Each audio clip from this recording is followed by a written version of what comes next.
Honor syndrome নিয়ে আজকে কথা বলবো এবং আমাদের যে ফেসে যে অটোনমিক নার্ভাস সিস্টেম থাকে সিম্প্যাথেটিক সিস্টেম, সেই সিস্টেমে এটা সমস্যা হয় বলে এরকম দেখা যায়। সাধারণত আমাদের যদি লাং ক্যান্সার হয়, সিএ লাং হয়, সেটা কিন্তু একটা নার্ভাস সিস্টেমের অটোনমিক নার্ভাস সিস্টেম বিশেষ করে সিম্প্যাথেটিক নার্ভাস সিস্টেমের উপর চাপ প্রয়োগ করে। এর ফলে কিন্তু এই সিনড্রোমটা দেখা যায়। তো হর্নার সিনড্রোমে কী হয়?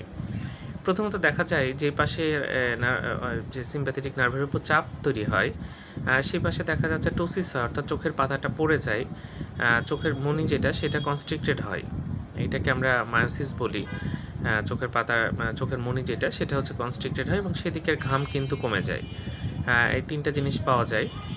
অনেক সময় আমরা ইনোপথ্যালমাস বলে একটা বিষয় আছে, চোখটা ভিতরের দিকে চলে যায়, সেটাও দেখা যায়। তো যাই হোক, হর্নার সিনড্রোম হলে আমরা ফুসফুসে কোনো ক্যান্সার আছে কিনা সেটা সার্চ করি। আরও কিছু কারণে এটা হতে পারে, তবে এটা কিন্তু পাওয়া যায়। ধন্যবাদ সবাইকে।